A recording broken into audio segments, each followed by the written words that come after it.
you change. Whether it has leak or not, you have to change because it's weak already. Cooking can be fun, but kitchen safety is priority. Think safety. Be extra careful while cooking.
President Buhari presents budget proposal of 16.39 trillion naira for 2022 to joint session of the National Assembly. Our target over the medium term is to grow our revenue to GDP ratio from about 8% currently to 15% by 2025. Federal government restates commitment to peaceful and credible elections in Anambra State. The Ministry of Information and Culture appeals to media organizations to promote peace and national cohesion. Divisive and hate messages, as well as misinformation being peddled by certain broadcast media constitute great risk.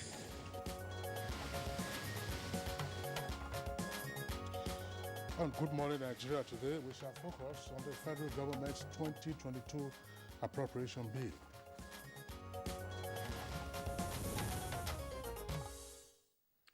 Now, for the past few years, the annual budget appropriation bill presentations has been consistent, and that's in line with the January to December budget cycle.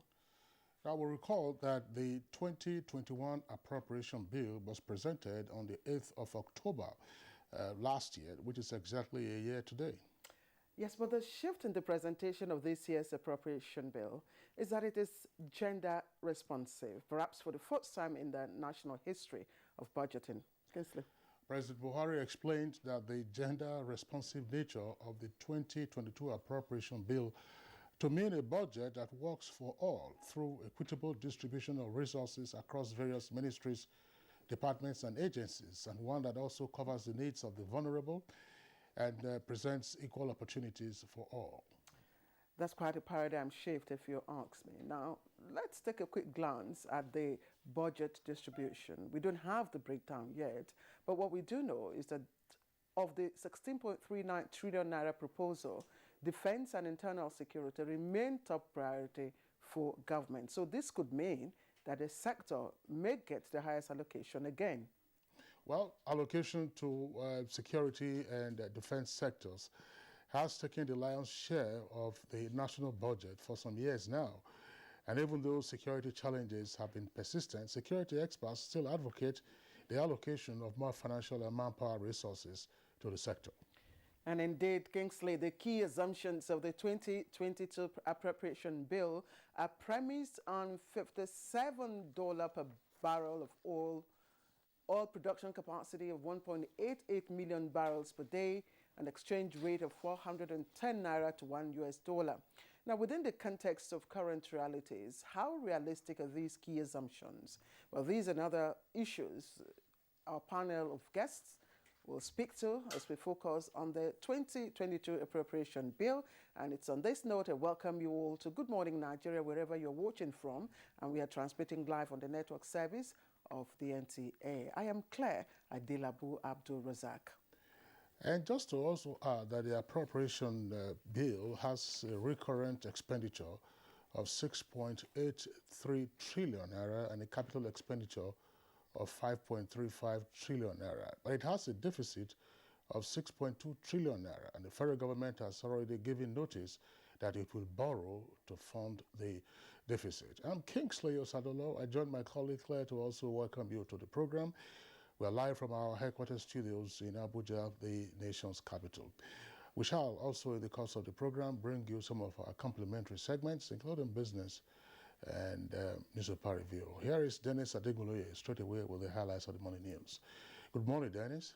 Yes, good morning, Kingsley and Claire, and good morning, Nigeria. Here's the morning news. A 16.39 trillion naira budget of economic growth and sustainability has been proposed for expenditure by the federal government for the 2022 fiscal year. President Muhammadu Buhari presented the appropriations bill before the joint session of the National Assembly, describing it as crucial to his administration's efforts at ensuring that critical projects are completed, put to use, and improve the general living conditions of Nigerians. Our target over the medium term is to grow our revenue to GDP ratio from about 8% currently to 15% by 2025. At that level of revenue, the debt service to revenue ratio will cease to be worrying. Put simply, we do not have a debt sustainability problem, but a revenue challenge which we are determined to tackle. In the meantime, President Muhammadu Buhari has granted audience to Governor Willie Obiano, restating his unshakable resolve towards ensuring that the forthcoming Anambra governorship election is not only peaceful, but also free, fair and credible. Discussions at the closed-door engagement also centered on the recent threat to impose a state of emergency in the state should the security situation worsen. Because less than 15 people were killed in Anambra in 2 weeks, is that the reason for somebody to call for a state of emergency? That's a very unfortunate comment by Malami. I also reported that to the president, and the president didn't suggest that. The president is firm. He wants a peaceful election in Anambra State. He wants a free and fair election in Anambra State. That's the president for you. He reassured one more time that election will hold in Anambra State, and that election will be free and fair. Troops of the Nigerian army have arrested one Chiwetalu Agu while inciting members of the public and soliciting support for the proscribed indigenous people of Biafra, IPOB. In a statement, the Director, Army Public Relations, Brigadier General Onyema Nwachukwu, says he was dressed in the proscribed group's attire and was picked for questioning. Brigadier General Onyema notes that he was not assaulted, stressing that the Army recognizes the rights to freedom of movement and expression as enshrined in the Constitution. However, it is unlawful for any individual or group to incite the public to cause a breakdown of law and order.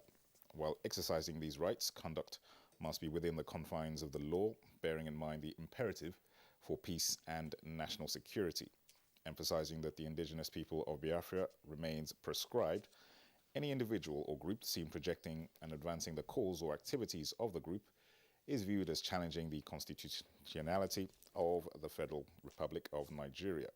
In view of the prevailing security situation of the region, coupled with the ongoing exercise Golden Dawn, his actions could be viewed as an endorsement for the proscribed group. Minister of Information and Culture, Lai Mohammed, has appealed to media organizations to leverage on their power in promoting peace and national cohesion. He made the appeal in Kano at the 75th General Assembly and 20th Annual General Meeting of the Broadcasting Organization of Nigeria, Bonn. At a time that our nation is facing a big challenge of insecurity and threat to national unity.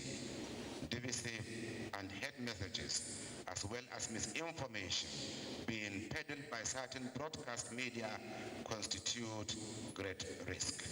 We must continue to uphold the professional ethics of accuracy, objectivity, neutrality, fairness, decency, and national interest. Nigeria has been commended for setting the pace in good governance and socio-economic developments on the African continent, as exemplified by President Muhammadu Buhari's support and approval of the country's second peer review process. This is coming from the African Union Peer Review Mission at an MCT town hall meeting to wrap up the validation of the country's self-assessment report. The autonomy will lead to strengthening of the economic system. Then virtually there is going to be a lot of reduction in many things that bother the state and to the national level. The government of Nigeria must stand up to see that real cultural norms and values are protected. It is important to interact with the leaders and indigenous of this great city to get their input into the country's self-assessment report. Latest figures from the Nigeria Center for Disease Control, NCDC, confirm 290 new cases of COVID-19 in the country. A breakdown indicates that the FCT recorded 127 new cases, the highest for the day. Lagos follows with 45 new cases, then Kaduna recording 28, Imo 21, Delta 18, Kwara 17, Plateau 13, and Zamfara 10. Other states with new cases are Rivers recording 8, Ekiti 5, and Nasarawa 4. Edo and Ondo have 3 new cases each, Akwa Ibom 2, and a single case was recorded in Oyo State. Nigeria now has a total number of 207,210 confirmed cases of COVID-19, out of which 194,796 have been discharged. 2,742 deaths have now been recorded of the virus. Well, that concludes the news for now. The programme continues shortly with Kingsley and Claire after this break. Good morning. The center is purposely established in order to provide these services that are examinations, medical examinations and investigations that were not provided for in Kano as well as the entire Northwest region.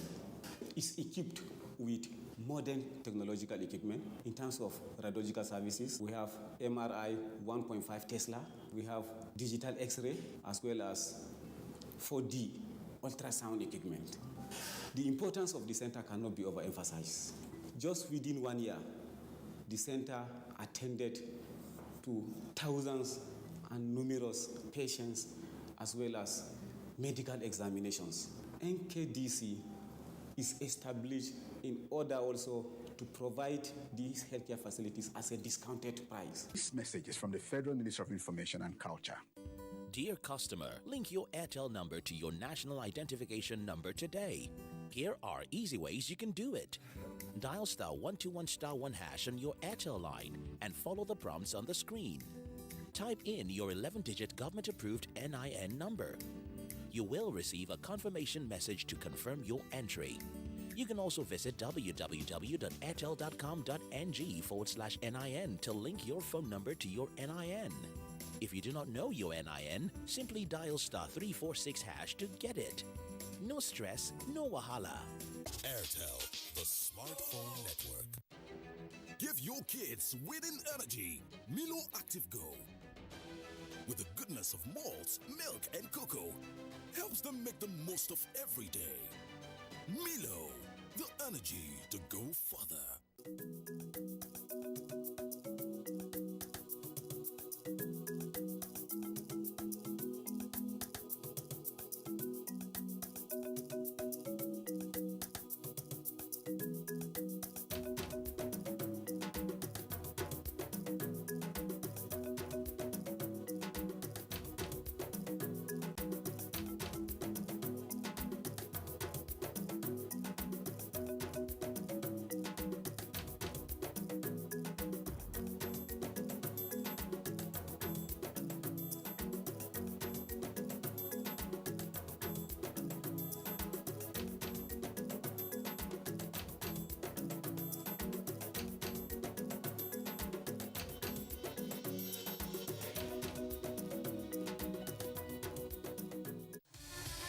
The Super Eagles of Nigeria will get an early feel of the nation's cup atmosphere when they take on Central African Republic in Cameroon. To World Cup qualifier featuring the Super Eagles of Nigeria versus the Wild Beasts of Central African Republic. Showing on the network service of the NTA and AIT from 1:30 p.m. with live radio broadcasts on Cool FM, Wazobia FM and Nigeria Info. You can also join online at sporty.com and MPFL TV, viewed by BetNiger and supported by MTN, Coca-Cola and Dettol, proud sponsors of the Super Eagles of Nigeria.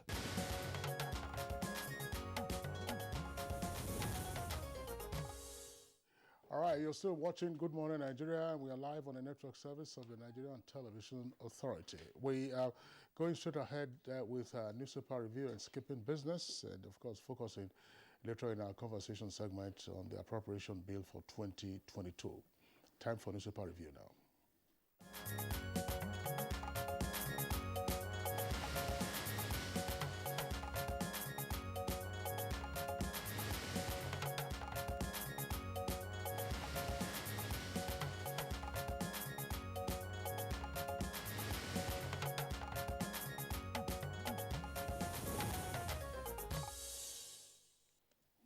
Let me quickly introduce our newspaper reviewer, Bayo Atoebe.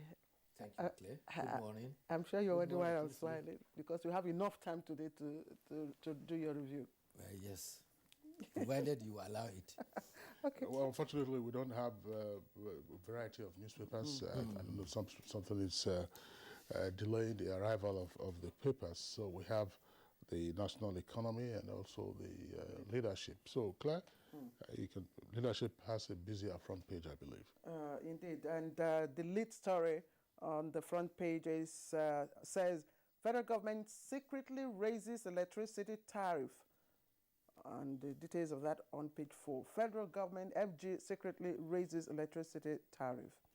Now, adjustment inevitable as government can no longer sustain subsidy payment. That's one of the riders, and it's unfortunate and deceitful. That's also consumers' reactions. And the big story, of course, for today is illustrated by the picture story you're seeing right there.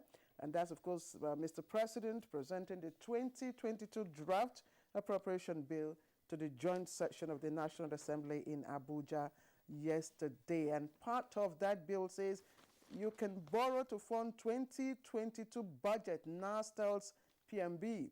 Expert warn against rising debt. It's also on the front page. Now, we have other stories. 206 kidnapped victims regained freedom in Zamfara and Kaduna. Details of that on page 4. Court jails Mainat's son, Faisal, 14 years, also on page 6.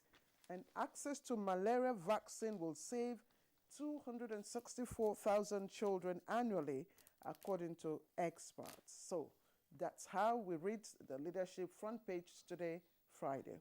Kingsley. All right, so we also have the national economy, and above the nameplate says Nigeria projects 4.2% GDP growth rate for 2022, plans new borrowing to finance budget deficit next year. And the list story says climate change threatens Nigeria's $269 billion ocean resources. And below the photograph says IPMAN advises federal government to remove petrol subsidy. BOI, that's Bank of Industry, becomes signatory to UN responsible banking principles. Bayo. Thank you. Let's start with the talk of the nation now, which is the 2022 budget. President Muhammadu Buhari presented estimates of 2022 budget to the joint session of the National Assembly yesterday. The expenditure therein is put at 16.39 trillion, while revenue is projected at 10.13 trillion. There is a built-in deficit of 3.6 trillion.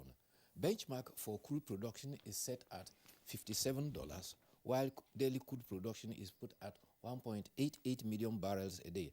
Exchange rate to the dollar is put at 410 naira 15 kobo. Meanwhile, inflation is also projected to be about 13%. Domestic growth is estimated to be about 4.2%. The president observed that Nigerians are right to be worried about government's borrowing and the resultant debt. He, however, explained that such borrowing were required to help in bringing the country first out of recession and then boosting the economy. He added that the country's debt profile is still within sustainable level. Earlier, some couple of days ago, the Minister of Finance, Zainab Ahmed, had actually indicated that Nigeria's borrowing is about 23% of gross domestic product. In Anambra, 18 candidates of 18 political parties are to contest the November 6 governorship election.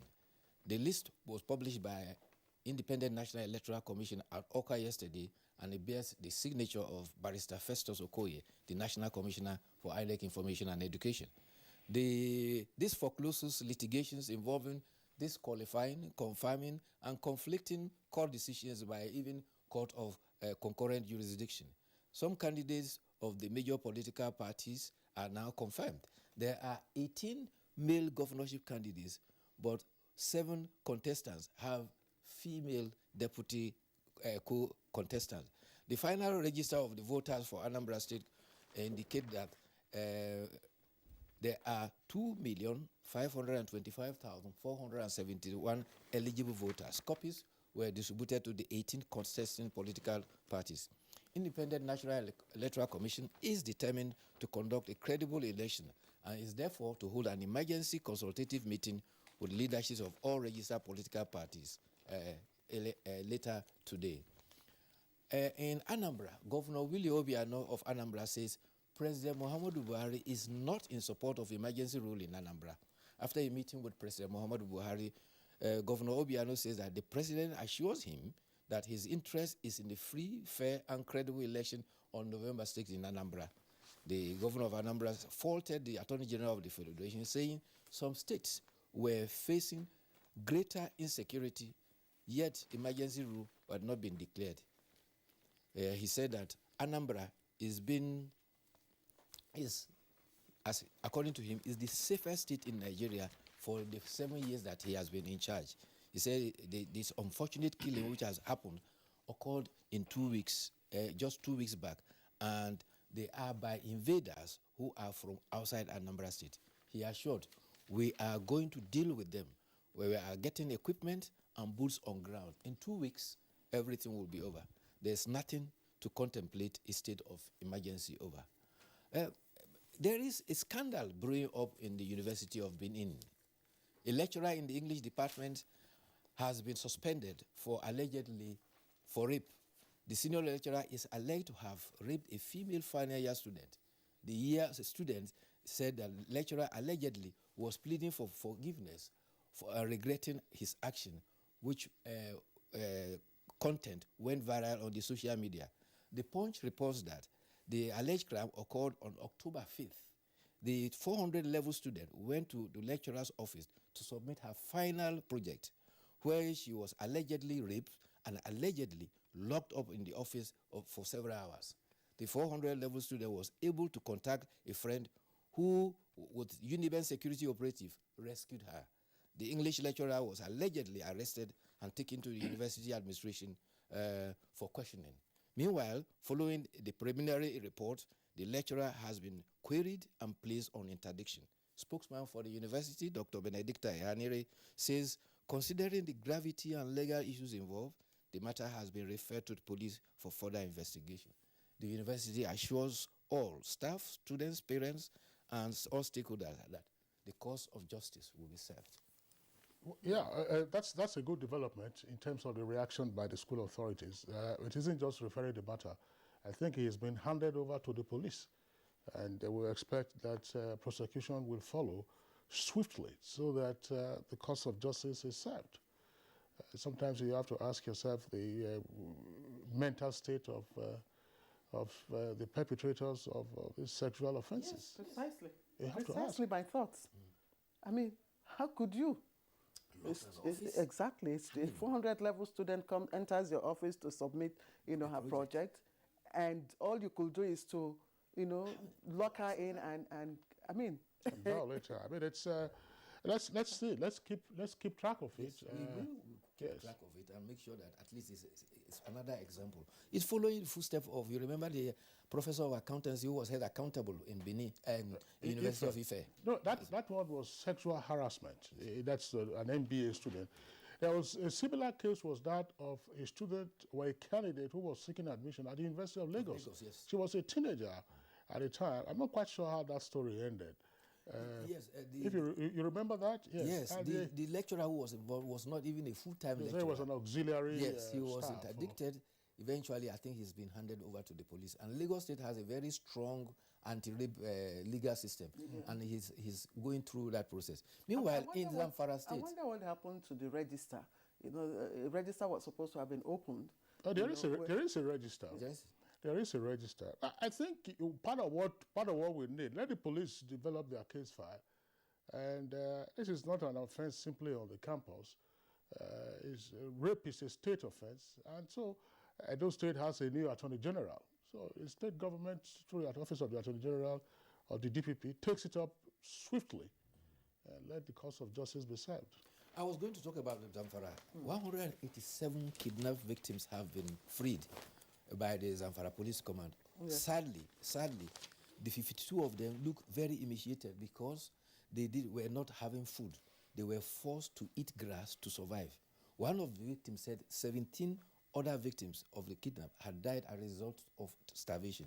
It will be recalled that there has been pressure on the kidnappers in Zamfara and Katsina, as well as Kebbi State and Sokoto State. Apparently, they are in short supply of food and it is telling.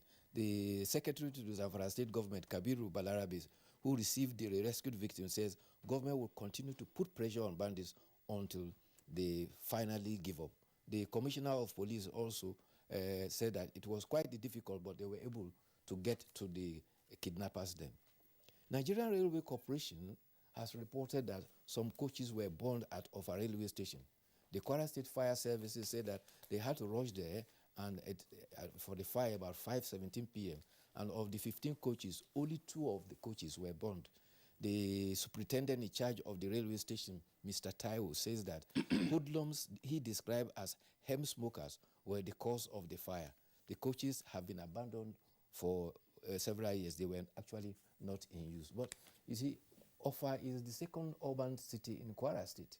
You recall April 5th, armed robbery there, and increasingly there is increase in crime rate in that area. And this is because there are so many young men there who, unfortunately, are beginning to lend themselves to this criminality.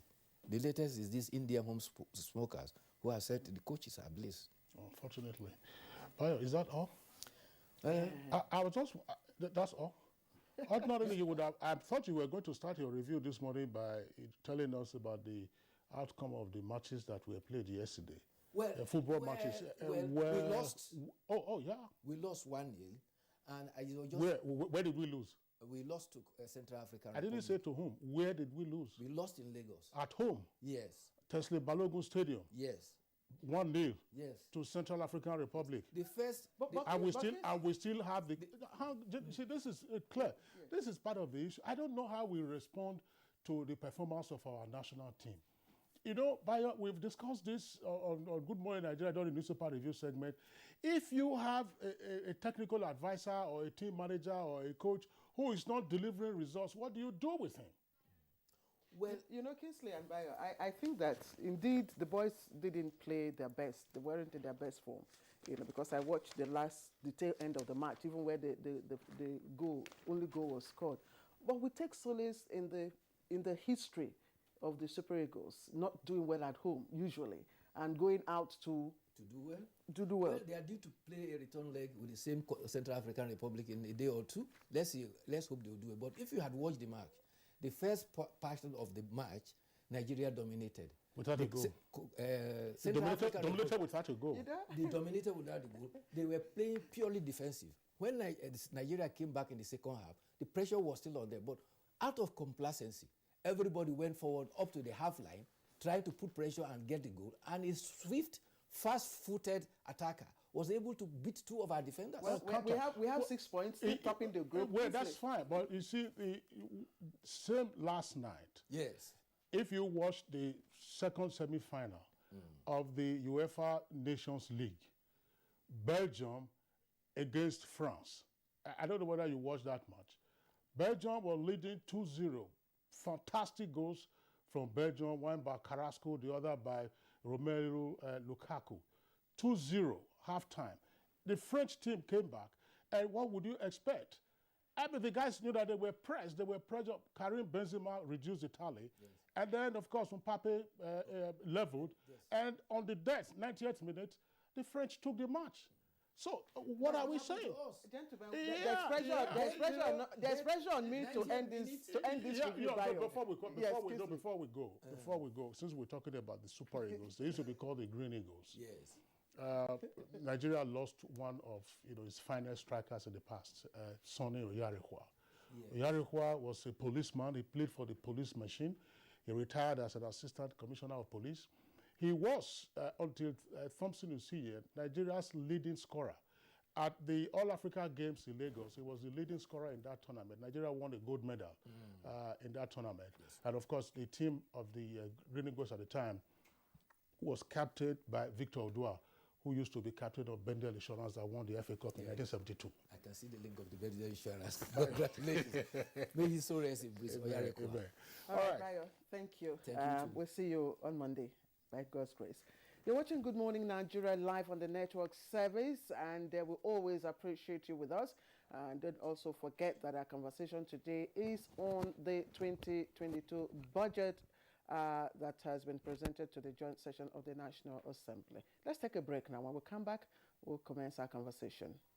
The federal government, through NPHCDA, commenced Phase 2 vaccination of all persons 18 years and above with safe and effective COVID-19 vaccines approved by WHO and certified by NAFDAC. Special arrangement has been made for staff, their dependents and retirees of ministries, departments and agencies of government, private corporate organizations and non-governmental organizations. To benefit from this special arrangement, visit www.nphcda.gov.ng/corporate vaccination / to obtain, fill and submit the Google form. NPHCDA will contact you within 48 hours. Protect yourself, your family and your workplace against COVID-19.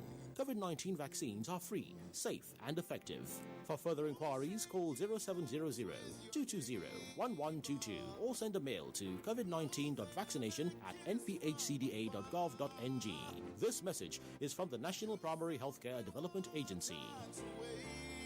When times are tough, we know that as a mother, one thing you should never compromise on is your family's oral health, because they deserve the best. Oral-B, all-round protection. Its great value, it protects your mouth from harmful bacteria and also protects you against tooth holes and gum problems which can lead to tooth loss. It strengthens your family's teeth and gives them all-round protection. So remember, protect their future. Oral-B for healthier, stronger teeth in just 1 week.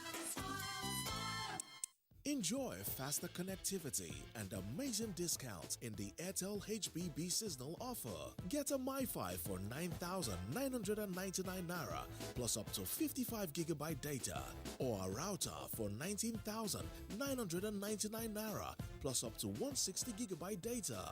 Offer valid while stock lasts. More data, more you. Reliable home broadband by Airtel, the smartphone network. The broadcast media ecosystem is dynamic and requires continuous training for practitioners to perform optimally. NTA TV College JOS invites relevant officers to the following specially packaged training programs. Archival Management System in the Broadcast Media. Date 11th October to 29th October 2021, 3 weeks. Intermediate Presentation Techniques. Date 11th October to 22nd October 2021, 2 weeks. Digital Satellite, Microwave and RF Technologies. Date 11th October to 15th October 2021, 1 week. Advanced Broadcast Accounting and Auditing. Date 25th October to 5th November 2021, 2 weeks. Photojournalism and Photography. Date 8th November to 26th November 2021, 3 weeks. Transmitter Operation and Maintenance. Date 1st November to 5th November 2021, 1 week. The course fee for the 3-week course is 130,000 Naira per participant, while the fee for the 2-week course and the 1-week engineering courses is 100,000 Naira only per participant, accommodation inclusive. The venue for all courses is the serene and secure environment of NTA TV College near Old Government House, Rayfield, Jos. For more information, please call 0803-314-4383 or 0806-980-9807. NTA TV College, Jos, training you to be the best you want to be.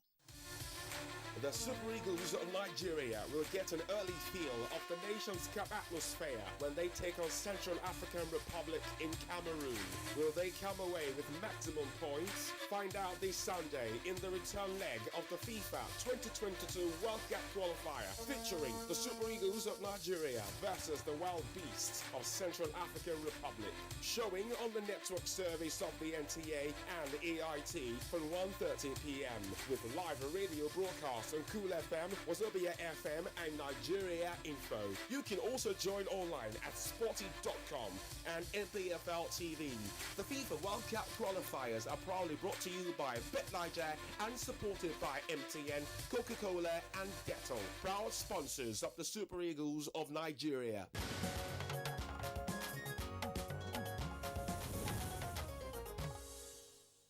Right, it's exciting to have you back with us on the program. Good morning, Nigeria, the network service. And as I said earlier on, our conversation is on the 2022 appropriation bill. And to set our conversation rolling, we have a background there put together by our State House correspondent, Adamo Sambo. It was a warm and befitting welcome for President Muhammadu Buhari in the hallowed chamber of the National Assembly as he formally presents the 2022 Appropriations Bill for consideration and approval. The budget proposal, the last expected to be fully implemented by this administration, is predicated on conservative oil price benchmark of $57 per barrel, oil production estimate of 1.88 million barrels per day, an exchange rate of 410 naira 15 kobo to $1, a projected GDP growth rate of 4.2%, as well as an inflation rate of 13%. The budget is made up of a capital expenditure of 5.35 trillion naira, non-debt recurrent cost of 6.85 trillion naira, personnel cost of 4.11 trillion naira, 3.61 trillion naira for debt service, and a sinking fund of 292.71 billion naira. Our target over the medium term is to grow our revenue to GDP ratio from about 8% currently to 15% by 2025. At that level of revenue, the debt service to revenue ratio will cease to be worrying. Put simply, we do not have a debt sustainability problem, but a revenue challenge which we are determined to tackle. As the Buhari presidency proposes, the 2022 budget is expected to be funded by 10.13 trillion naira oil, non-oil, and other revenues, while a deficit of 6.26 trillion naira will be financed by new borrowings, privatization process, and drawdowns on loans secured for specific development projects. Some have expressed concern over our resort to borrowing to finance our fiscal gaps. They are right to be concerned. However, we believe that the debt level of the federal government is still within sustainable limits. Borrowing at specific strategic projects and can be verified publicly. Very importantly, we have endeavored to use the loans to finance critical development projects and programs aimed at improving our economic environment and ensuring effective delivery of public services to our people. Although details on the budgetary allocation to MDAs are yet to be made public, President Buhari gave a hint that defense and internal security will continue to be accorded his administration's top priority.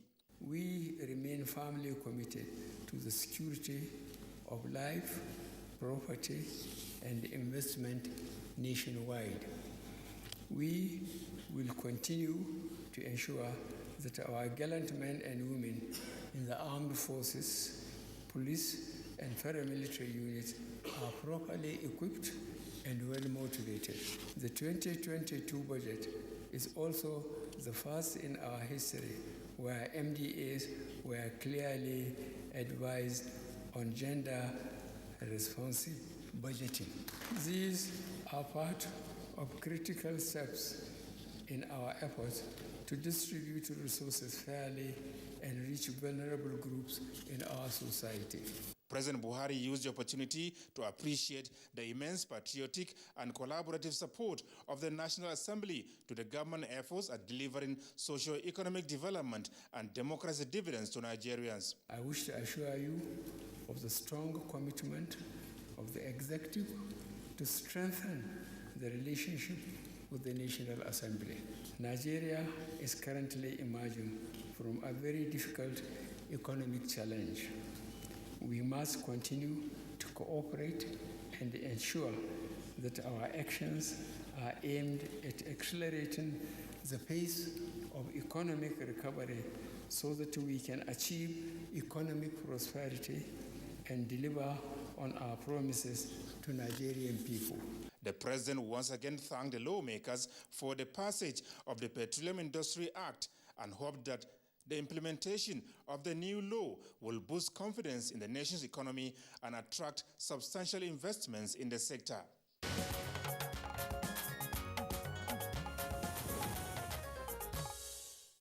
Thank you very much, Adamu Sambo, for that backgrounder. With us to discuss matters arising from the 2022 appropriation bill, we have a number of our regular economic analysts, and then, of course, a new face is also joining us this morning.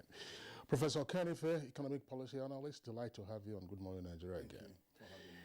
And from the Department of Economics at University of Abuja, let's welcome Professor Oyinola Olaniyi. Professor Olaniyi, pleasure to have you this morning.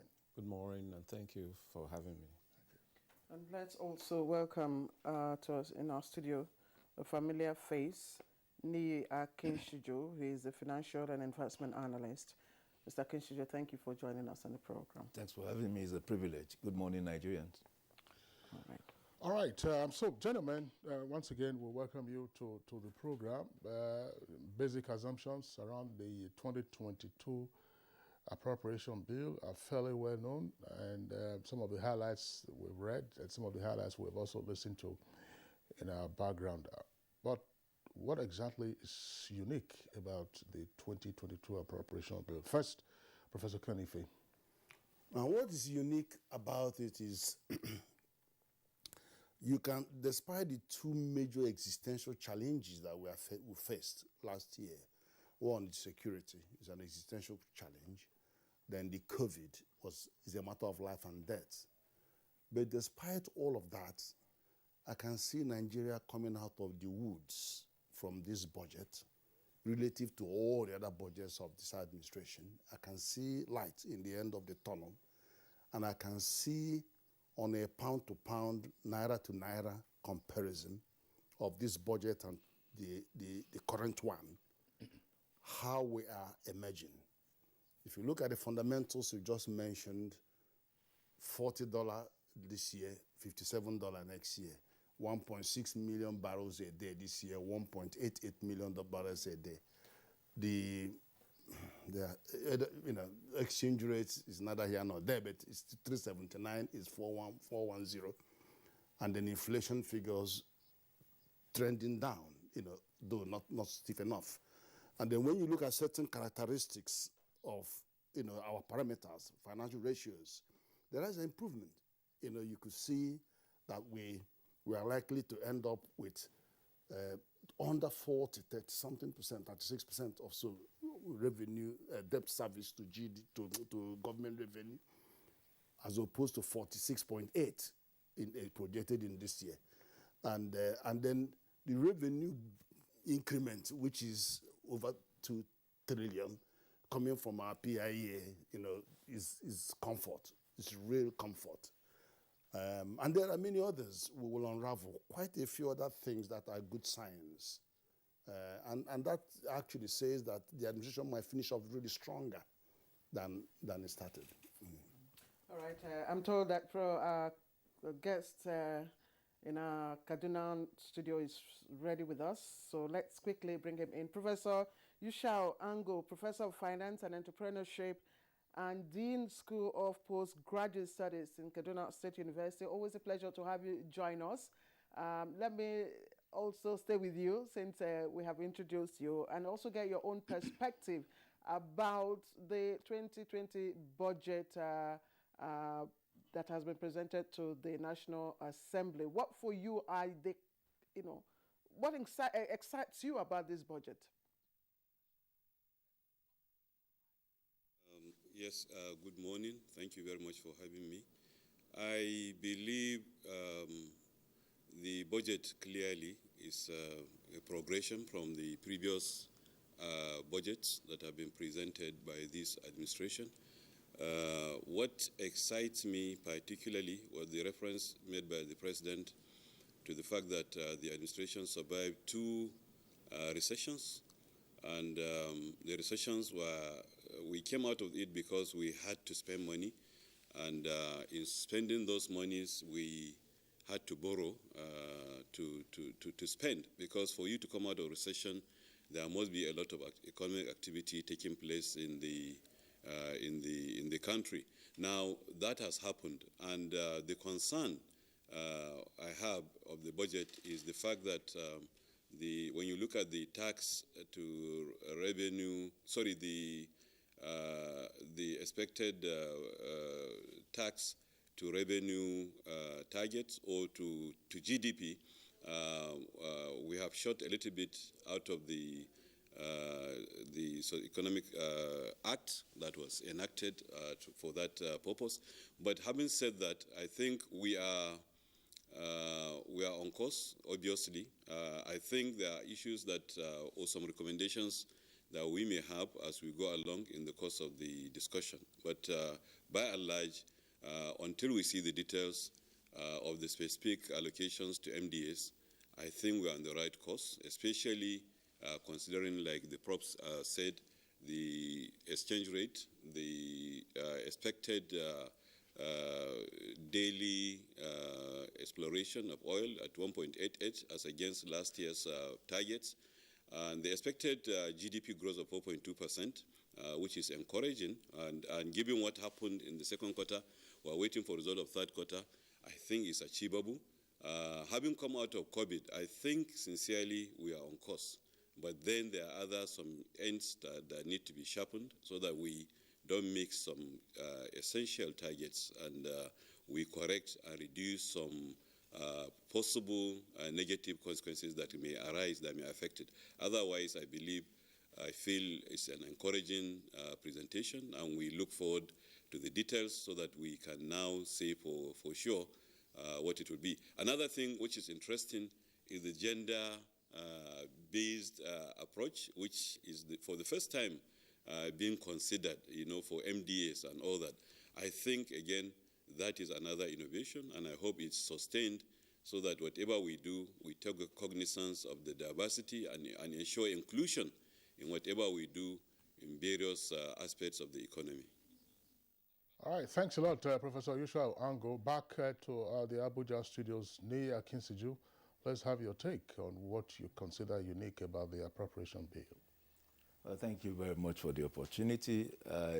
I want to look beyond the figures at the literature, specifically the objectives underlining the budget presentation, as it were. I think there are about five objectives outlined by the president. The very first one, diversifying the economy through with growth in MSMEs.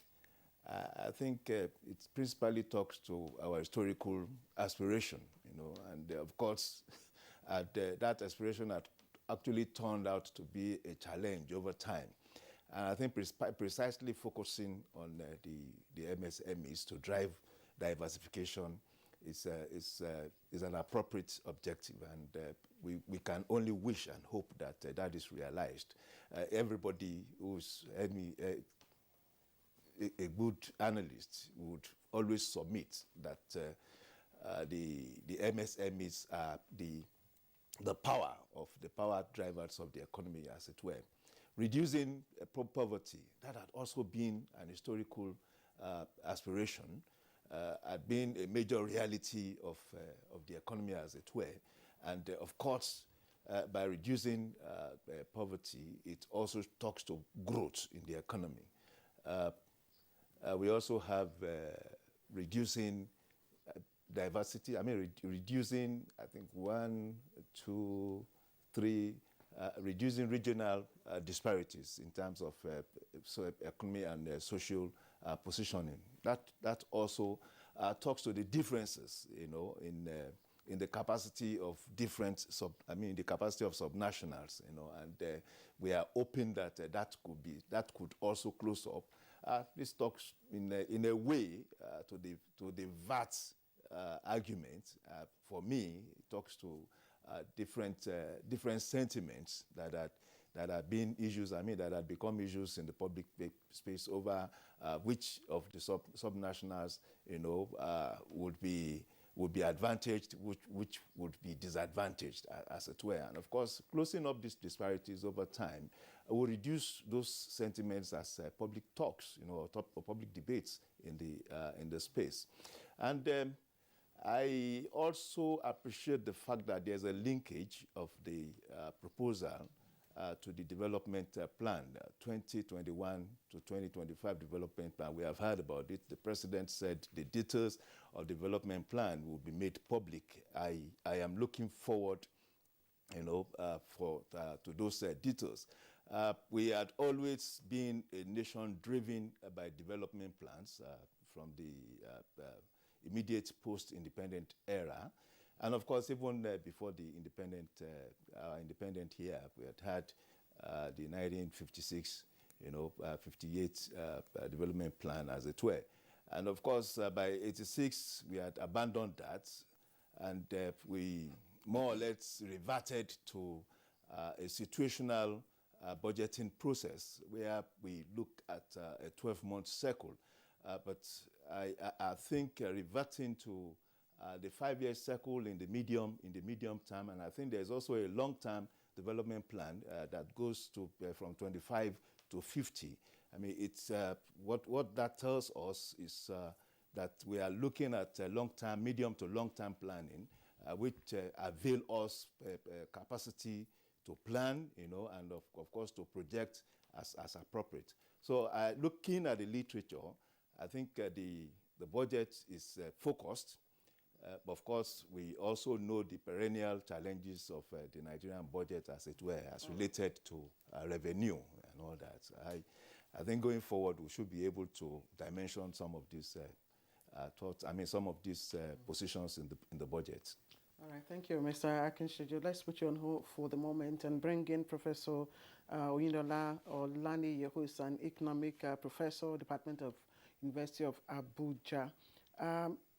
If we look at the economics of the budget proposal, what do you think, which direction is this budget driving us, given, of course, the existential issues, challenges that Professor Ken Ife referred to earlier on? Thank you very much.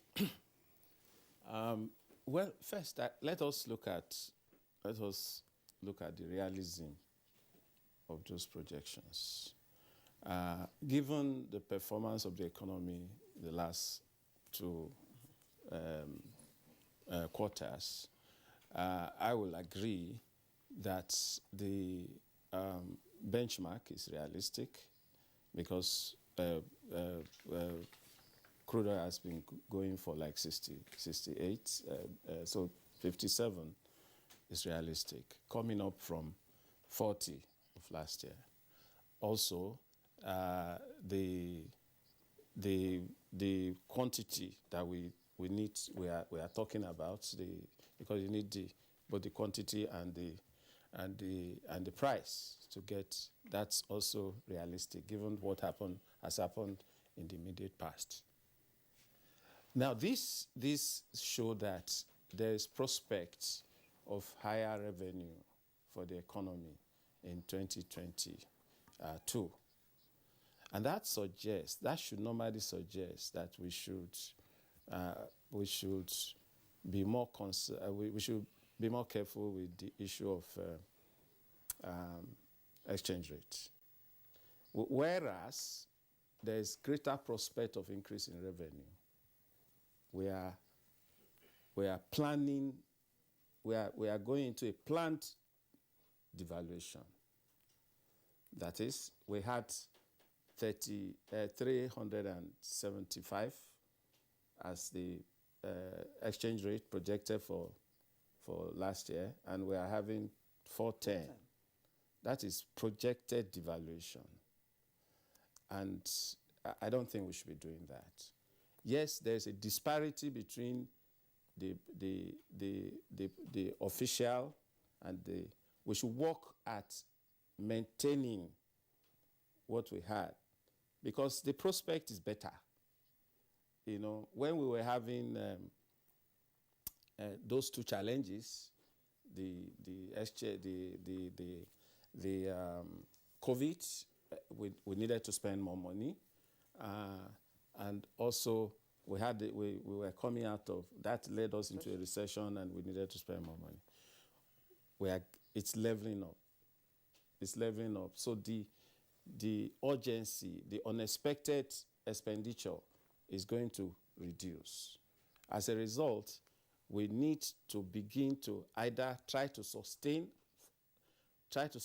what we had planned last year, which we could not sustain, but planning a devaluation will further hurt. Now, so what we need to do is probably, what are the reasons why? Because it may also be argued that government is trying to match up with reality, you know, because of the gap. But rather than giving, it's better to look at why could we not sustain the exchange rate? Why could we not sustain and try to work towards sustaining it? Because even if we had an official exchange rate of 375 or so, and in the black market is 573 or so as at today, if you now project to devaluate yourself, it enhances the black market to also want to. Yeah, but you want to factor in the I and E window, the rates that they use there. That's already above 375. It's around about the range that the government is projecting for the appropriation for next year. Yeah, that's what I'm saying. I'm saying that rather than, you know, project, we should rather try to sustain. Because we have a better revenue profile, you know, which means we are stronger. We are going to be stronger in the financial realm than that. So that is one thing I think. The only thing I can think that we could do better in. Otherwise, the prospects are better for next year. And I like actually the fact that we have been borrowing is a bitter pill. But when you are using it to do things that will enhance productivity, it is advisable. So we can see rails are coming up, which will enhance productivity. We can see better roads in some parts, and which we need to improve upon. So we need, but we just only need, like Professor Karen talked about, only need to make sure that the money that we budget go into the project. Thank you. Thank you, Professor Olani. Professor Ken, if earlier you said exchange rate, neither here nor there, but you listen to your brother, Professor. There's some concern about the figures, but I'm not quite sure what the point is. Because part of what he's saying is, look, if our previous projection was 375, and midway, the monetary authorities decided to say, look, this is the more realistic rate, about 400 and something, and that's what is now being carried over to 2022. Does that indicate that something is amiss? Actually, well, I see where he's coming from.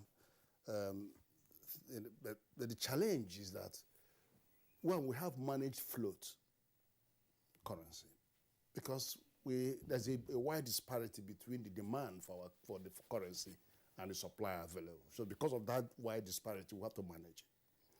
And in the course of managing it, we have a window where we try to see a market reflective rate, So that's IE window is really where we say, okay, so let's follow that. So in the last dispensation, in the last budget, it was around 379, so that's fine.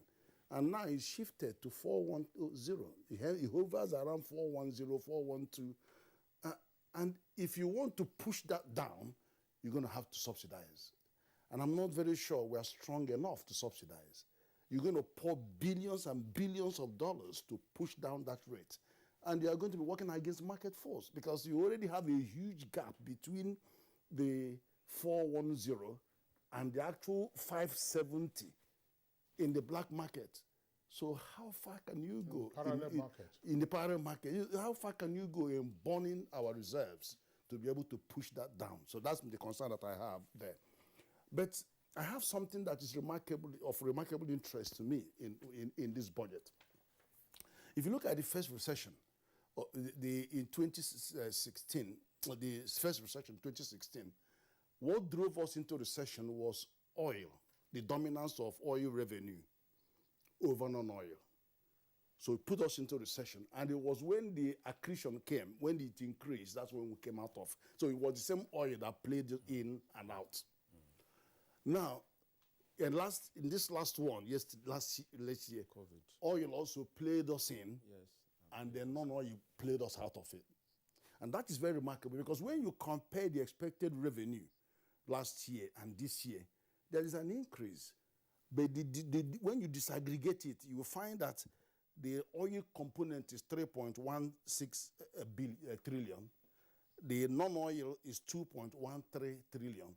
And independence revenue, 1.82 trillion. If you add these two, it's 3.95 trillion. So we now have an inflection where the non-oil revenue are driving the growth and then driving our recovery. That is very remarkable because what it means now is that the component of oil on our revenue is dropping to 43%. It used to be 60%, down to 50%, and now it's 43%. So that continuing to drive it down means more fiscal stability for our country. So that's very important. Then the other thing is, if you look at the international best practices, in the Fiscal Responsibility Act, we only have one. We only have debt, the fiscal deficit to GDP at 3%. Now we pushed to 4 point, nearly 5% last year.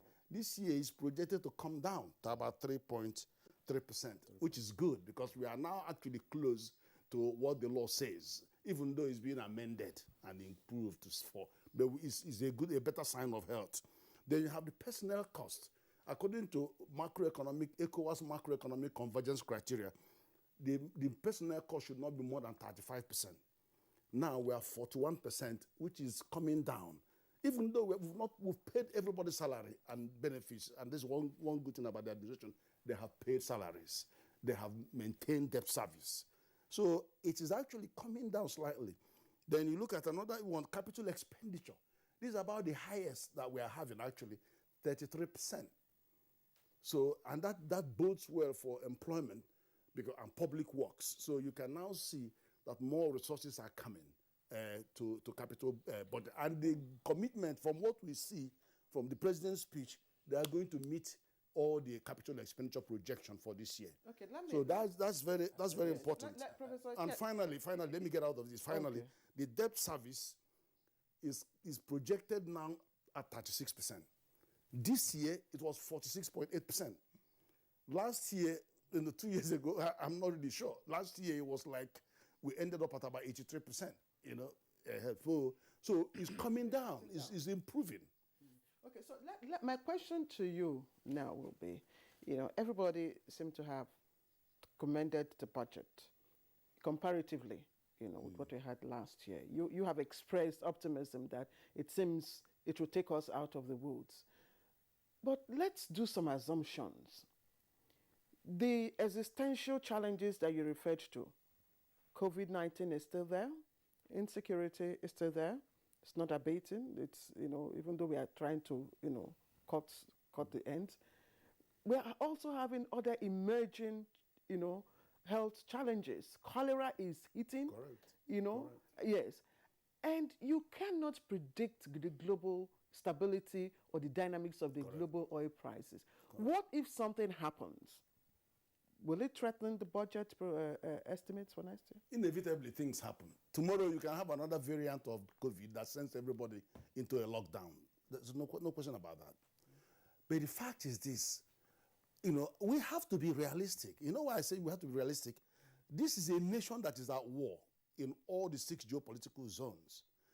Many countries are still paying for the Second World War. You know that. It was in 1945. Many countries are still paying the debt that they incurred in the Second World War.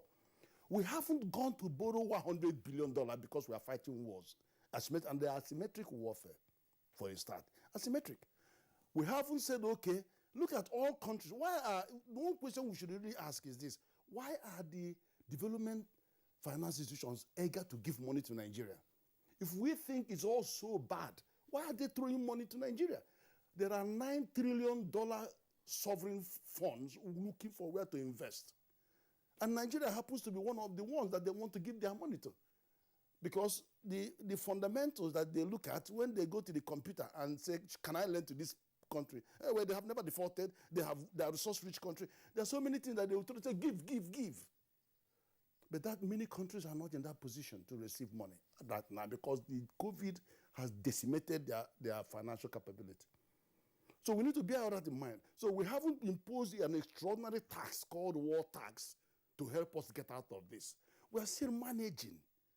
But the good thing is that the Oil Act, that FAPIA, has put us, taking us out of the life support machine and then giving us more hope of increased revenue. And I'd like to hear something that was not, I couldn't see in the budget. How would we deal with the subsidy, oil subsidy going forward? Because that's a big hole in our public expenditure. Over $100 billion every month just going somewhere. Thank you, Professor Ken. Maybe I need to chip in something here. You see, when I talk about exchange rates, we have some policies that obviously has affected the exchange rate. Well, of course, you have mentioned the subsidy. Now, if we take that off, the pressure on the naira, on the dollar reduces. But we crashed interest rates 2 years ago from 13% to about 1%. If people cannot save their naira again, so they pick their money from the bank and buy dollar and keep. That is one of the areas of pressure on the dollar. In an economy where inflation is 13%, thereabouts. 17%. And savings rate is 1%. Does it make any economic sense? It means you have a negative interest rate of 16% if you put your money in the bank. Correct. That's correct. So people go to the bank, carry their millions, go to area zone 4, change it to dollar, and either put it in a domiciliary account or put it in their houses. That is one source of pressure on the naira, on the dollar. Why can't we release that? Why? What you see? When we said armchair banking, wanted to encourage banks to give money for production. Have you done a study to find out whether the money has been channeled to production? Since that policy, when we make a policy, we evaluate the policy, know whether it is working. There are intended and unintended consequences of every policy. Every policy, every change has negative and positive consequences. When you make a change, you study the effect of the change. Did we achieve the objective if we did, were there other unintended consequences? How do we change to take care of the unintended consequences and enhance the positive effects that we expected? We have left it for about two and a half years. And since that time, when we did that, the black market rate was about 400 or less. Okay, so have we studied why? Yes, diaspora money did not come, so did it solve it? Have we evaluated that and seen whether it is possible? That is one of the problems. Okay, Professor Lani, thanks a lot. Let's go back to Yushua Ango in our Kaduna Network Center before we come back to Nei Akinsiju here in the Abuja studios. Professor Yushua Ango, just taking a look generally at the budget and the intendment, what should the nation's economy look forward to? And what should, at the micro level, what should the individual and corporate entities also look forward to? Is this likely to spell more well-being?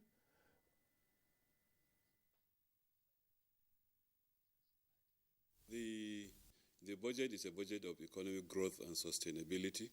So basically, what the private sector should look forward to is an era or a year in which there will be sustainability in the various aspects of the economy. We also expect, given the deliberate decision to invest or to at least spend quite an amount, about 36% of the budget on capital expenditure, that infrastructure will be improved, there will be progression and continuity. Mind you, this is the budget, like the President said, in which the administration will have a full year of implementation. So we will expect to see sustainability in the various initiatives that have been started by the administration, particularly with regards to infrastructure, with regards to social expenditures and all those things. So on the social side, the individual will expect that. Another thing probably that we hope is that having at least reduced the pressure that we have gone through with regards to COVID, we expect that inflation will reduce as has been projected, which is it's been projected at 13% now, which is lower than what we have suffered in the recent past. So given that, I think the well-being of the individual will be better taken care of. Another thing that probably we should look forward to is that we have seen, with regards to security issues, what has happened, especially in the Northeast. There is now success, obviously, that has been achieved, and that will now reduce those aspects. Now, attention is on the Northwest, where the issues of banditry and things like that are happening. So that is an area, perhaps, if there is better security in the North Central, North West also, just as we have now better security, obviously, from in the Northeast, then again, that will give room for a lot more economic activities to take place. The concern, obviously, which is somehow out of the budget, is the issue of environmental issues. There are environmental issues. This is a year, for example, where rains came late, and there is fear that it will go early. If that happens, that will be telling, especially in terms of crop yields, and then ultimately the price of food commodities and all that. But otherwise, this is a year that both corporates and individuals should expect growth, and then should expect sustainability of programs in terms of infrastructure and in terms of various expenditures government, which will now dovetail into better economic well-being, hopefully, with lower inflation projected for the average Nigerian. So, Ango, we're back here in the studio, and my question is to Mr. Nei. I'd like for us to look at all, the impact of all the budget implementations, on the ordinary Nigerian, because as we speak, you've all talked about, how realistic the 2022 budget appropriation bill is or looks. And let us look at what has happened in the previous year and how it has impacted implementation of that 2021 budget, how it has impacted on Nigerians. If you go to the market woman is complaining. Everybody is complaining, looking for what to eat and all that. Insecurity is rife. People are being kidnapped. The roads are really, are becoming difficult to travel by, though, huge construction work is going on here and there. You can't even fly. And we are talking about spending out of recession. I mean, to the ordinary Nigerian, they are still in recession. The recession is felt in their pockets. So how can we explain to people that the 2020 budget is realistic? 2022 budget is realistic and will change or will impact on their lives and livelihood. Thank you.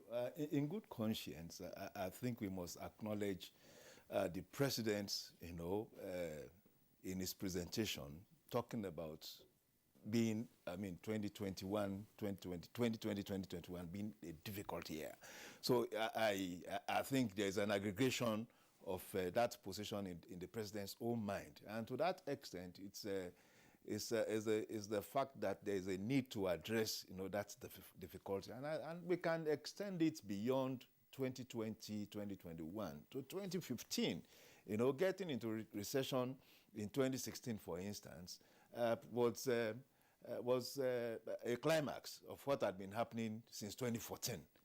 And of course, as noted, we had challenges with crude oil price at that time, and that led us into that recession. The recession is by concept and, of course, by manifestation, a definition of difficulty.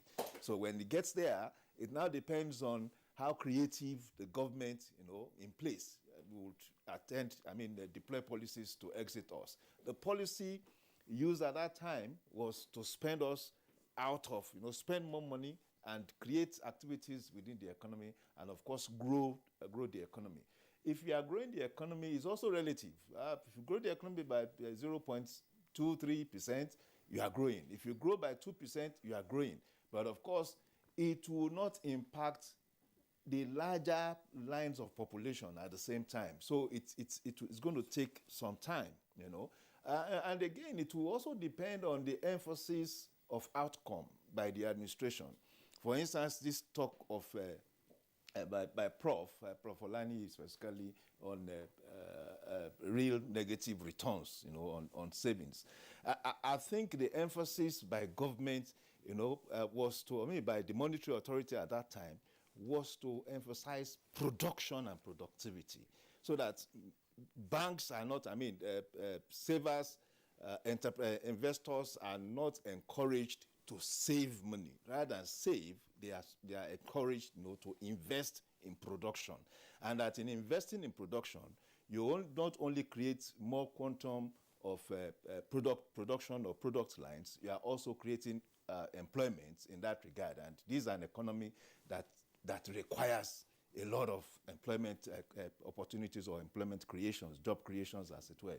And of course, it also has implication for treasury bills, yields on bills and bonds, so much that over the last 18 months thereabouts, yields on bond had been below inflation rate, and to that extent, negative real returns. But the whole idea is, as whatever we have in terms of the little we are earning, can we direct that into production?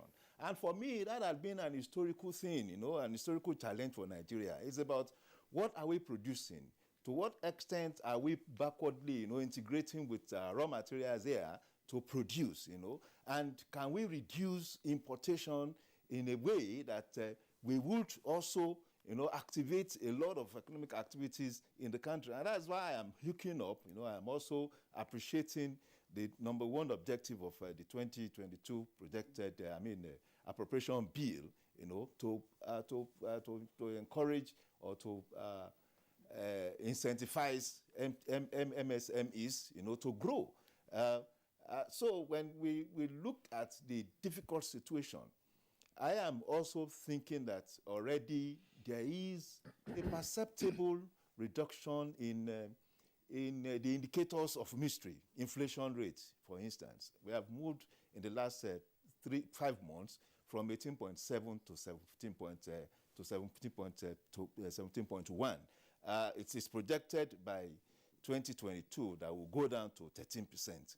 Well, that still is not ideal.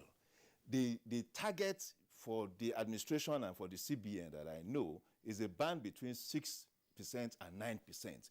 If we get there, of course, it will reflect in market prices. But the truth of the matter is, we have been in a state of difficulty since 2016.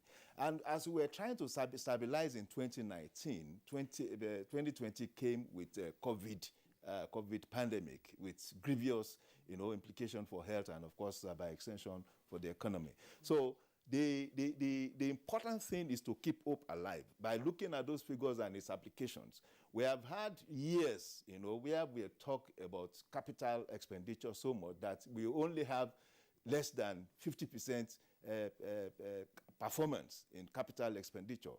But now, in 2020, 2021, we're talking of 100% achievement in capital expenditure, and that is the aspect or the side of the budget that impacts the larger population. You talked about growing our productive sector, that's the manufacturing sector. But is it possible to encourage local manufacturing while also cutting foreign direct investments? How do we, shore up or ensure that what can we do to encourage our local manufacturers to step up in their capacity? In encouraging local manufacturers, it's to actually do what the government is doing now. I think we have to consider that.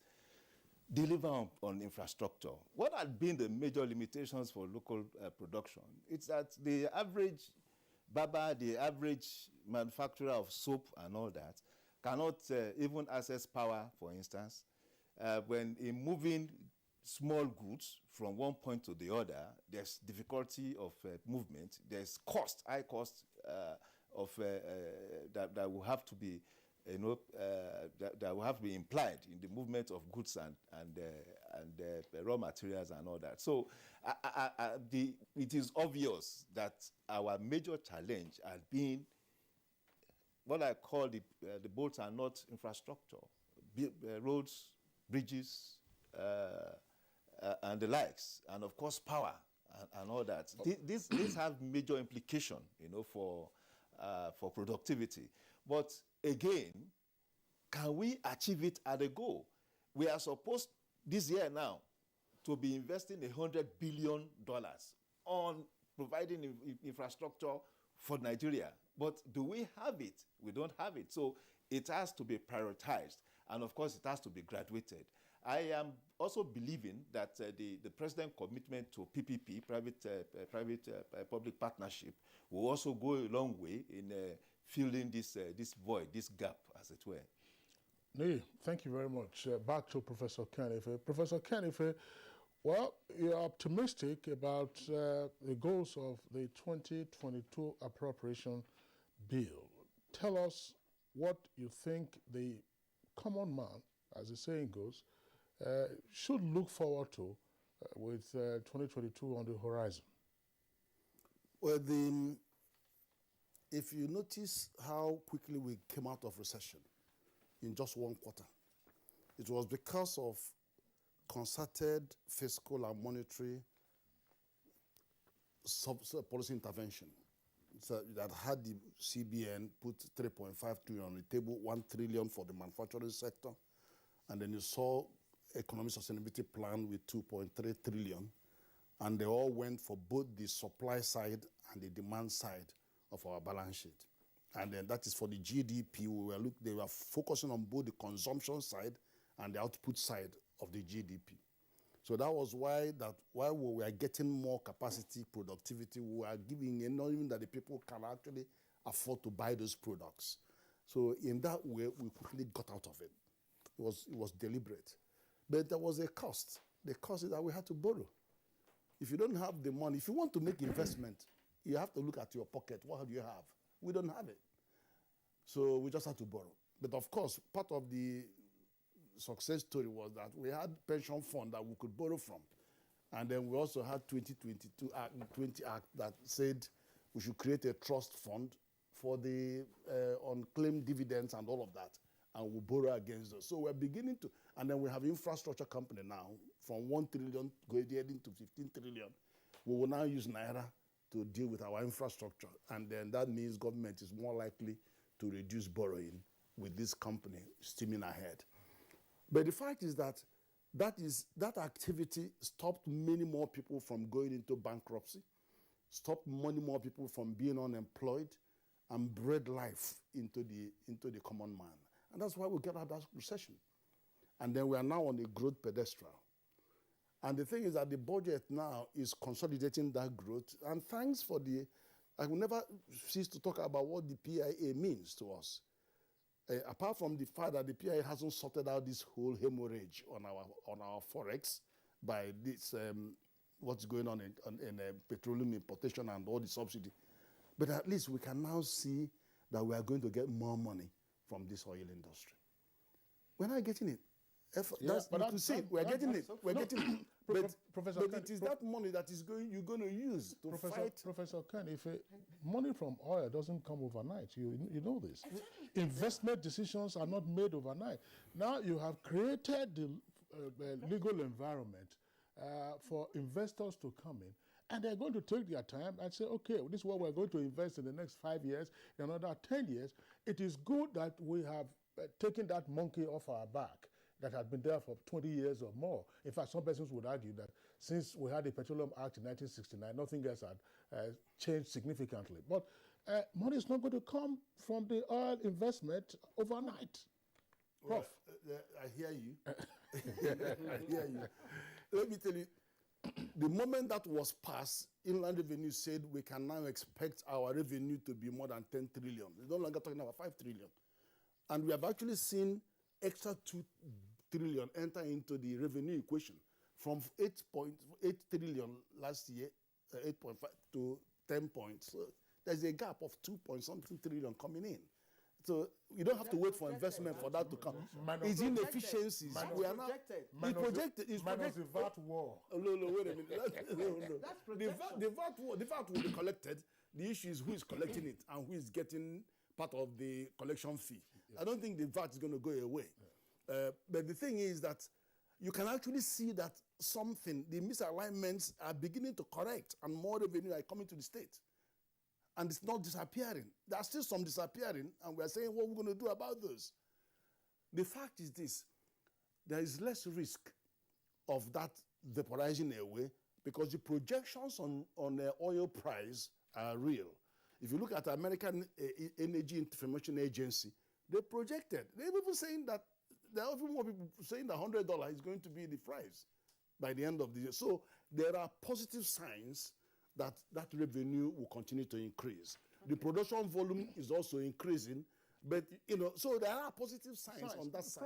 Prof, thanks a lot. But you're still speaking largely, I would say, at the macro level. Professor Olaniyi, let's break this down. To say, when we say the common man, we're referring to all of us. Nii earlier was talking about headline inflation, but we know that the component of it, which is food inflation, is significant. Now, Professor Kenife draws attention to rising oil prices. We have stopped, at least on Good Morning Nigeria, celebrating high oil prices because we know that the cost of importing refined products also hurts us. And then he earlier talked about subsidy.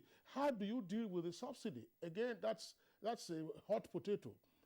You remove subsidy, and then you trigger another round of inflation. You trigger another round of misery.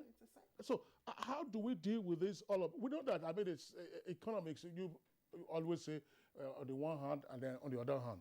Please, where's the third hand? Yes, please, just note the question. When we come back from this break, you'll take it up. Okay. All right, let's take a break now.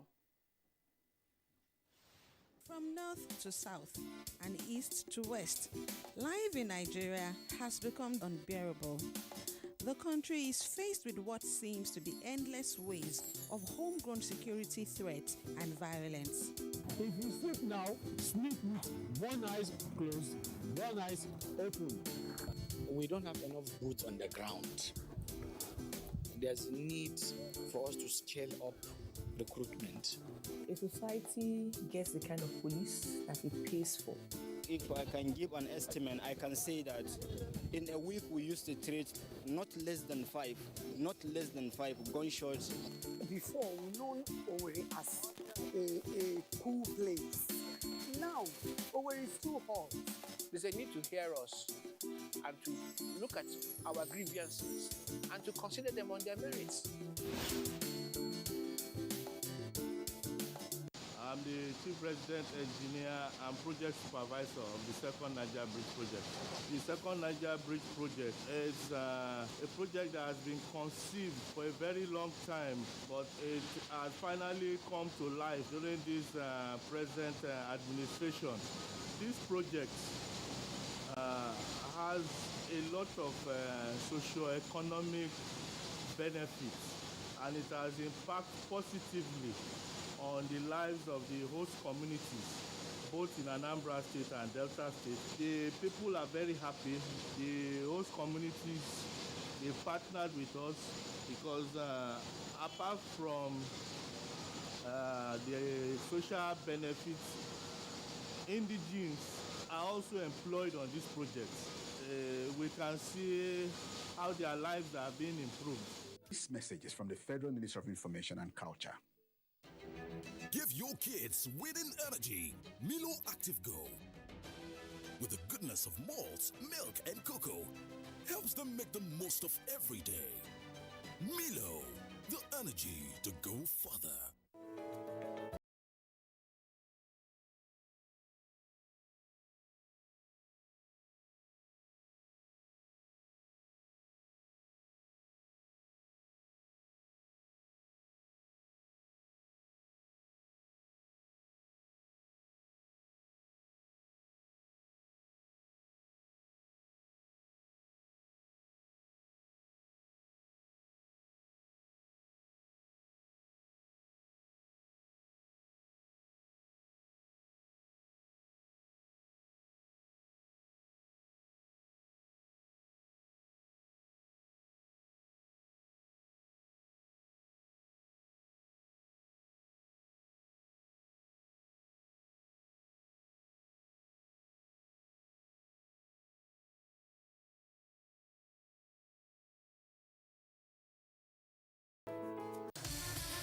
The Super Eagles of Nigeria will get an early feel of the Nations Cup atmosphere when they take on Central African Republic in Cameroon.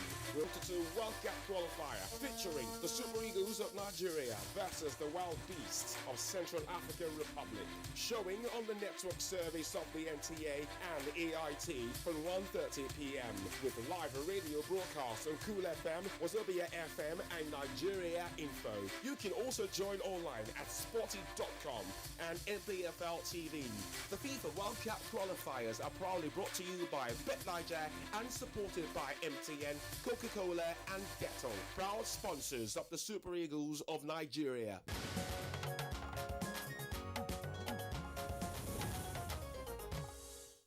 All right, you're welcome back here. You're still watching Good Morning Nigeria, and we're live on the network service of the Nigerian Television Authority. Let's go back to Professor Oyinola Olaniyi. Prof, I was taking up from the points articulated by Professor Ken Ife with regard to what we need to do or what should be the expectation of when we say the common man. I mean, it means everybody, includes the elite class. It will include partnerships, it will include businesses, and ultimately the state itself. In terms of well-being, what can we look forward to? Bearing in mind some of the stats that are in tension one with the other. Oil prices are going up, and then the cost of our importing refined petroleum products will also be increasing. Now, we have a subsidy regime. Can you deal with that hot potato and say, take away the subsidy. If you took away the subsidy, would that not increase the misery index? And if oil prices are going up and gas is denominated in the US dollars and the Gencos, would say, oh, you know, the price has gone up, and then the discourse will say, oh, cost recovery is not enough for us, multi-year tariff, you increase tariff. So how do we deal with all of these issues while government, of course, is handling the macro issues that will keep the economy continuously on its wheels? Yeah, thank you very much. That's why I really wanted to follow up from his discussion about that, whether we have gone out of recession or we have not gone out of recession. I wanted to start with a joke by Samuelson. The recession, when my friend, my neighbor loses his job, there's recession. But when I lose my job, it's depression. Was trying to make a distinction between recession and depression, of course. So the magnitude, the fact is that we are looking at the distress level in the economy. The magnitude, the way you measure it, depends on actually how it comes back to you. Quite a lot of positives are expected. Like we have all acknowledged, government is going to get more revenue. And so there is likely to be a more monetary expansion within the system. And so there will be more money flowing in the system.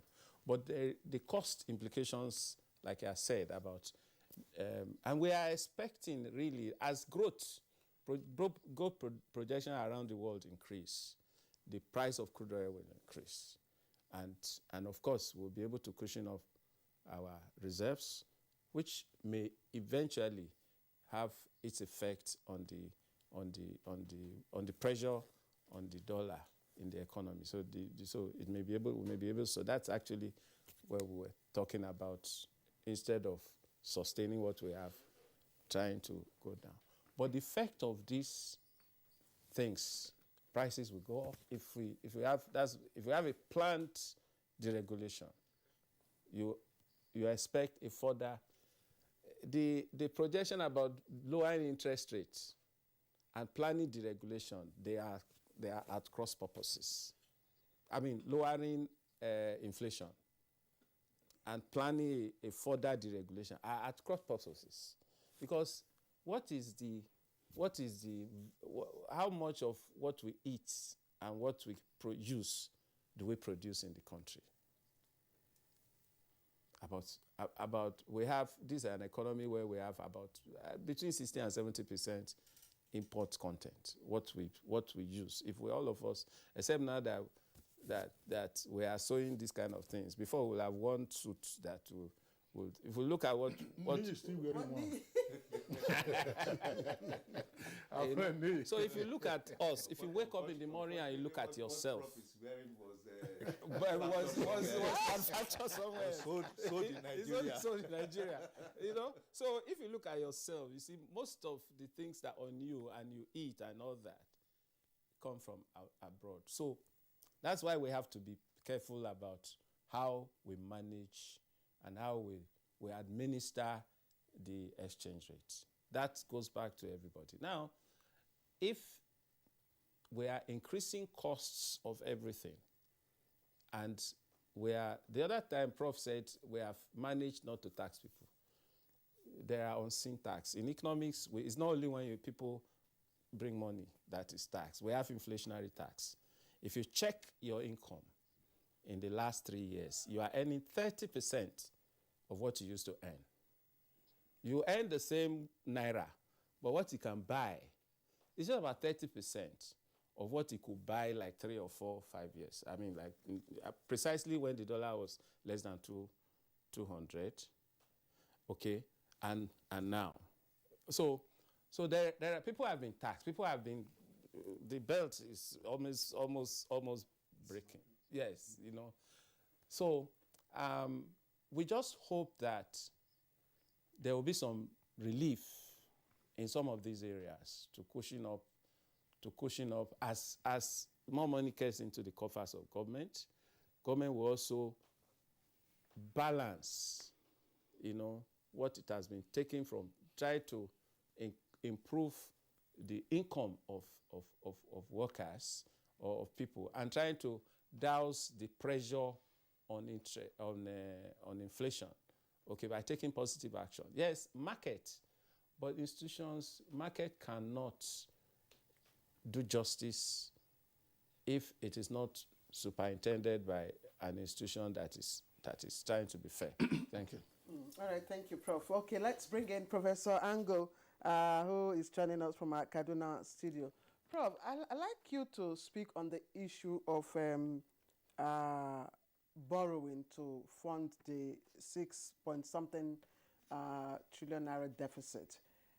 Government has indicated that it will fund that both from domestic and external borrowing, and as well as from maybe PPP or so. We've been told that, yes, it's safe for us. We are still on the safe threshold. You may want to explain that for us so that we understand it better. But are there other positive ways that we can avoid external borrowing? For instance, there are many government institutions, enterprises out there that are not remitting their, tax returns. And we are also expecting, like Prof is giving us hope, huge returns from the PIA.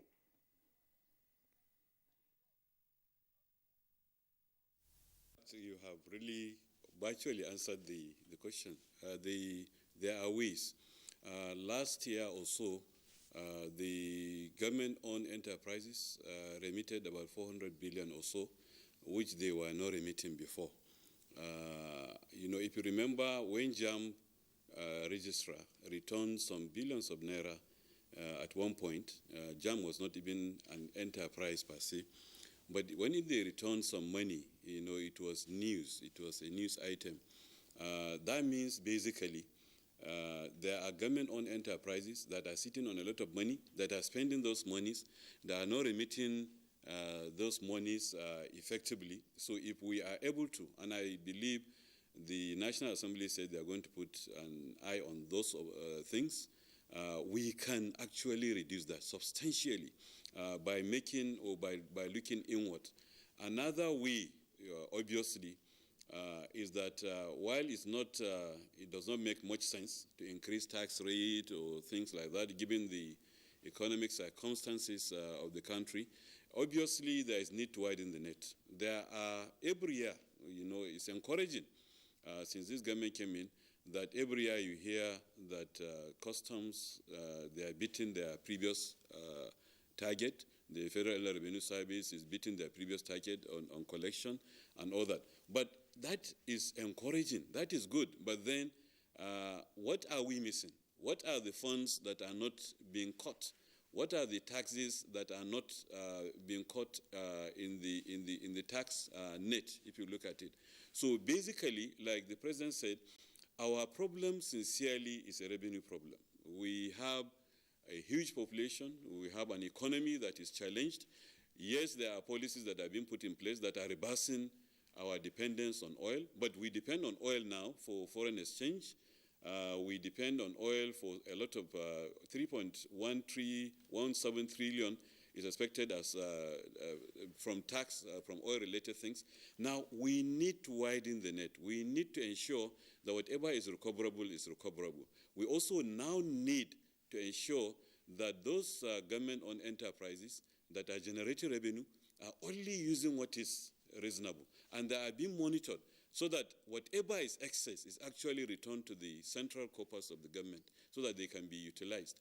We are hopeful that coming into 2022, the pressure on the Naira will reduce, because we are hoping that the private sector initiative of the refinery will come in, and that means probably reducing or probably even ultimately completely stopping importation of oil. So that will reduce that, and so we need to look inwards. Another thing that Professor Ken mentioned also was the issue of we have reservoir of a lot of funds that are in the country. I think whatever need to be borrowed locally should be borrowed locally so that there won't be pressure on the foreign exchange side. I think that is what we need to do going forward into 2022. All right, Professor Yusha Angut, thank you very much. still a number of issues to deal with. Of course, we'll always return to the question of the appropriation bill going forward. But I just wanted to also ride on this whole issue of borrowing and what essentially we are getting right and what we are not getting right. It appears that in its oversight function, the legislature is more enthusiastic about, if you like, in a manner of speaking, proper accounting for hidden revenues of government in revenue-generating agencies. Ordinarily, that also should be an executive branch responsibility. What is it that we can do more efficiently to ensure that these hidden revenues are brought to the treasury?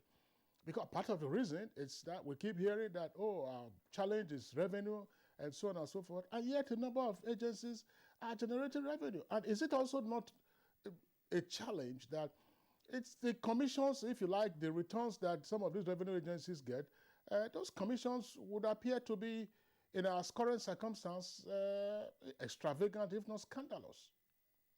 Well, it will also depend on their justification. But I think the most important thing is when collections are done and they are seen to have been done and it's diverted, it should be criminalized.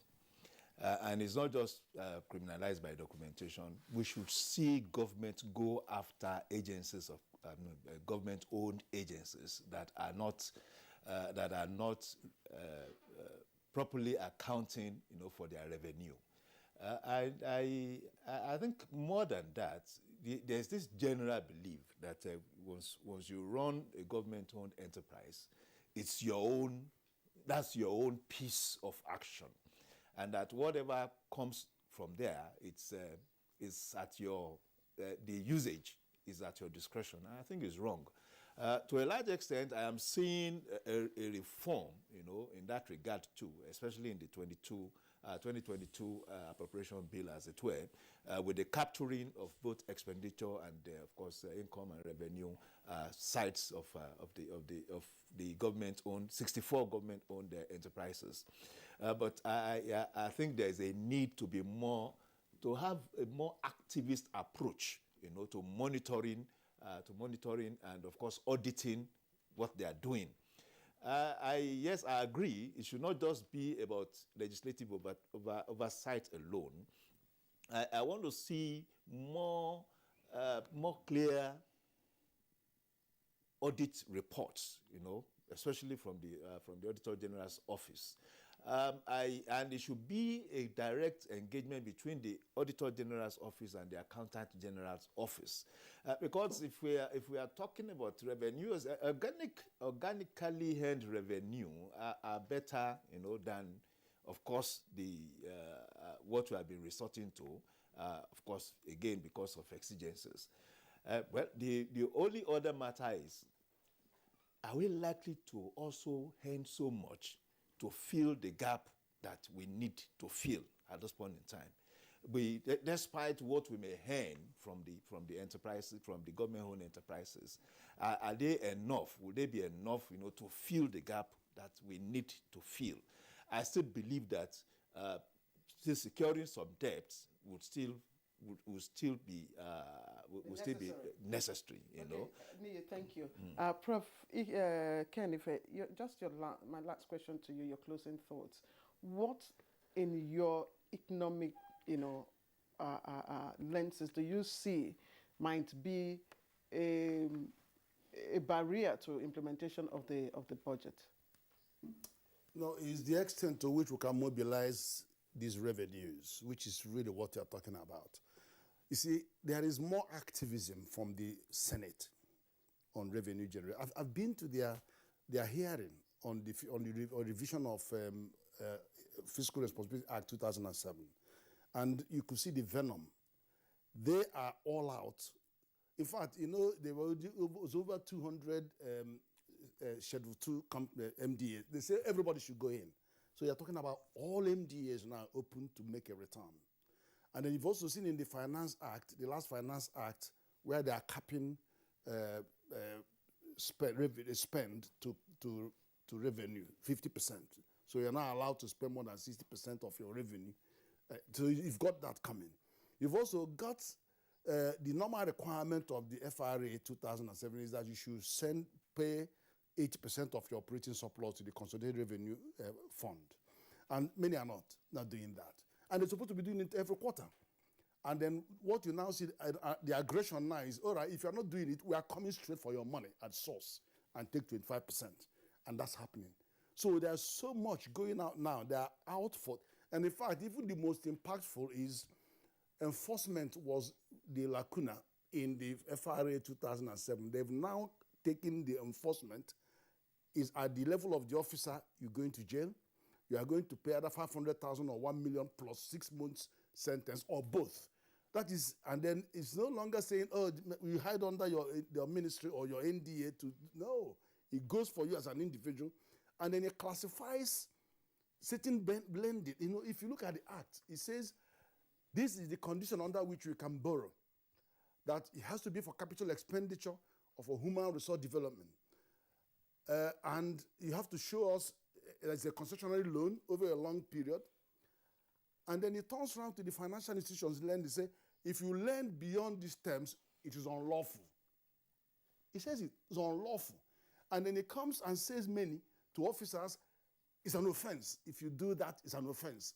And then it gives prosecutorial power to the FRC to actually prosecute, not to wait for EFCC to come in and drag it for 3 years.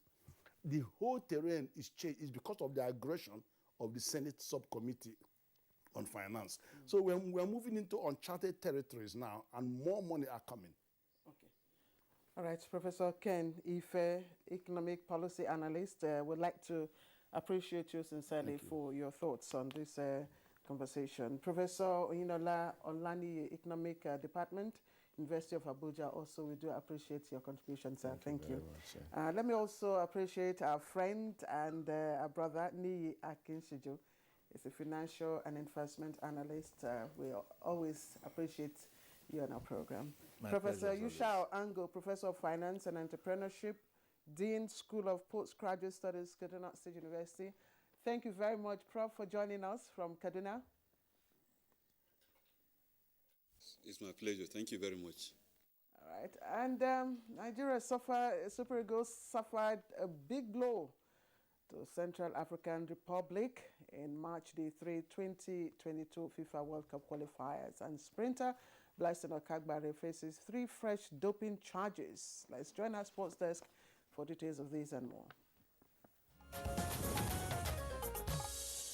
The Super Eagles of Nigeria were defeated, dropping points in Lagos. Ghana Draws men remain at the top of Group C table with 6 points after 3 games. This end, Nigerian sprinter Blessing Okagbare is facing 3 charges after testing positive for human growth hormone and EPO, offences that forced her to pull out of the Tokyo Olympics, the Athletics Integrity Unit said Thursday. The IAU revealed that Okagbare tested positive for blood booster EPO in Nigeria in June, in addition to another failed test of human growth hormone in Slovakia in July, which was announced during the Olympics. Meanwhile, Blessing Okagbare denies all the charges and has requested that each of them be submitted to a disciplinary hearing, the IAU said. All right, let's take some entertainment story.